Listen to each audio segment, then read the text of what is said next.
Some residents in D.C. are protesting the increased law enforcement patrolling the streets. The White House says the National Guard and other federal officers will be on duty around the clock. CBS News Department of Justice reporter Jake Rosen has been following the latest for us and joins us now. Jake, we're starting to see some unrest there. What can you tell us about the immediate impact on the city, the response so far? Have we seen crime going down in just the last couple of days? Well, it's certainly too early to tell on that front, Vlad, because you need to look at really what the effect of this full 30-day, potentially more than that, federal takeover of the city and its law enforcement really does, and whether there are addressing the root causes of crime in this city, going to the neighborhoods that actually have a lot of the daily, whether it's violent crime or drug crime throughout the city. What you just saw there in that protest was up the street from us in a historically very popular neighborhood for people to go out late at night on a Thursday and Friday. Those checkpoints are routine, but they are routine for the Metropolitan Police Department here to be operating, not for federal law enforcement like ICE and the FBI to be conducting these kind of traffic stops, which the Trump administration touted this morning were mostly actually resulting in immigration arrests, which again fits with the president's agenda, but does not necessarily actually combat this real tackling of violent crime throughout the city.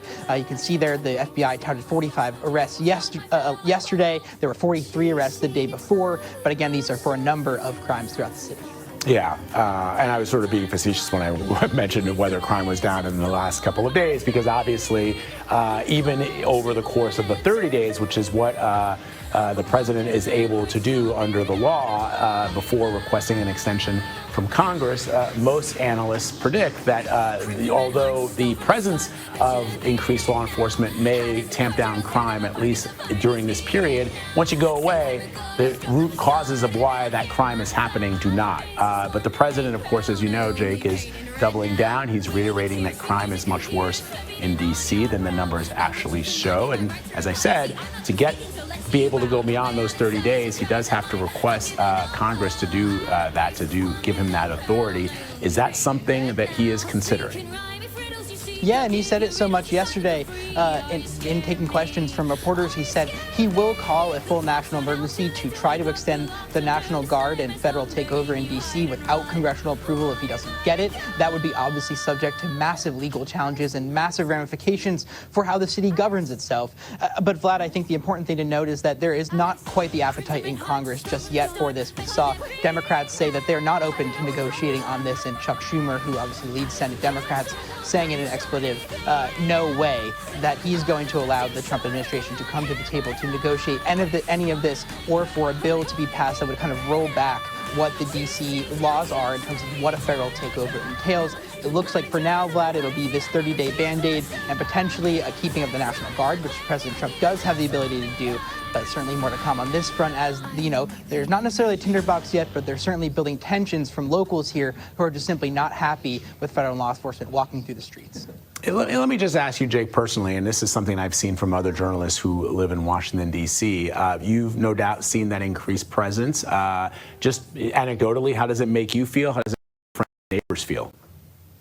Well, the thing to notice, actually, is that I don't live on one of those high-traffic, maybe tourist-centric streets where there's going out, and I have not seen that big federal law enforcement presence. In fact, I actually didn't see any law enforcement the last couple of days walking out early in the morning to get to work and go to the gym. It's really specific to some of these corridors, and I think, Vlad, when you think about it, yes, people want extra law enforcement. Everybody wants to feel safe walking around. I think if you take a step back, however, Vlad, you want it to be in the neighborhoods that actually need it the most, and those are the most vulnerable people in this city and in every city that need that hand. And right now, it looks like it's really just for these photo ops you see, the protests, and for National Guard to be stationed along the mall so that it looks like tourists will certainly have people watching their back. That's important too, but are you actually addressing the root causes of crime?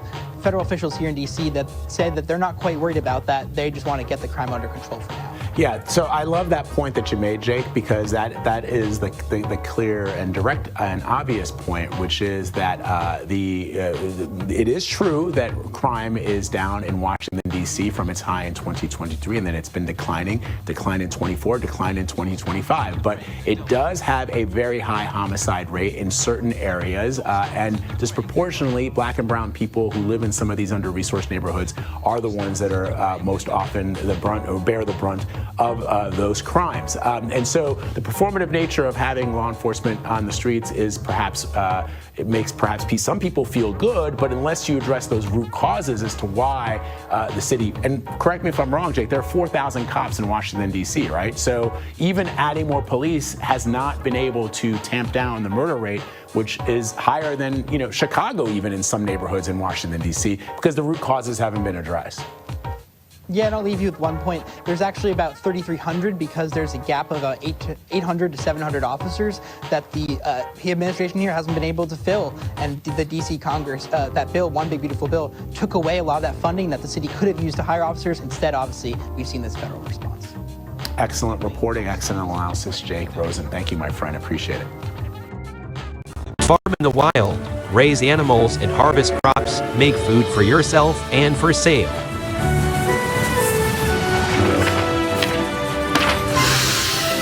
Build a flourishing city with factories and farms.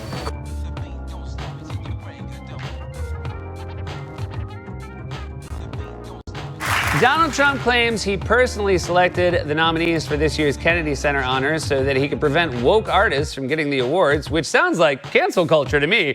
For more on this, it's time for a closer look.